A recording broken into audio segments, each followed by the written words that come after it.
Next tonight, the follow-up. The New York Thruway Authority wants to raise toll prices, but the state's fiscal watchdog says pump the brakes. In fact, a new report from Comptroller Thomas DiNapoli asked the authority to reconsider that hike to help you save some money. Now, the Thruway Authority unveiled its plan to increase tolls late last year. The first phase here would raise rates by 5% for Easy Pass holders beginning next year. A second 5% raise would then kick in at the start of 2027.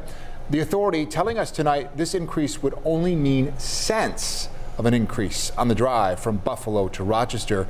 The Comptroller's report also making mention of the Thruway's cashless tolling system. It says the new system is not saving the state or drivers any money. Our 7 Problem Solvers team met with one Niagara Falls woman in October, impacted by system problems here. Tasha Huffman received a $33,000 bill after the cashless system stopped scanning her Easy Pass, and then she racked up years in late fees. Well, we checked with Huffman today. She says after trying to work with the Thruway about that mistake, it still says she owes nearly $5,000. Well, tonight, 7 News reporter Michael Schwartz following up with the Comptroller's office about the concerns raised in its report, and the Thruway tonight defending its toll hike decision.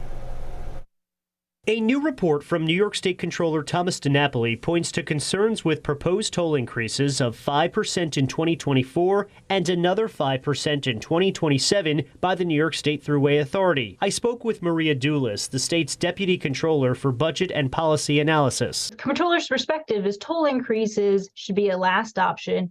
The authority should be doing everything it can to maximize the operations and revenue, non-toll revenue of the system.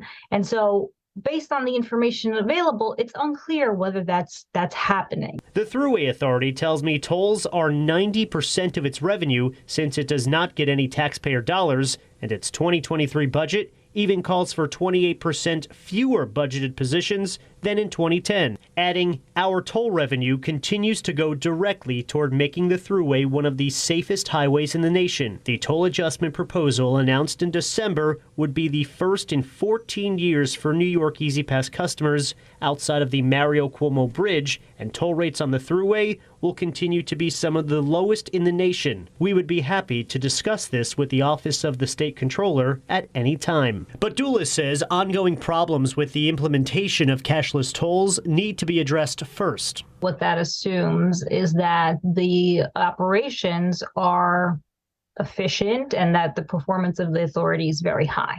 And I think the point we're making is that's unclear. The Thruway Authority says there's been more than 700 million successful transactions in the last 2 years of cashless tolling, and improvements have been made to their billing system. The Thruway Authority tells me there will be multiple public hearings throughout the state over the next few months before it is then voted on to be approved later this year. You can read full responses from both the Thruway Authority and Comptroller's Office right now on WKBW.com. Michael Schwartz, 7 News Buffalo.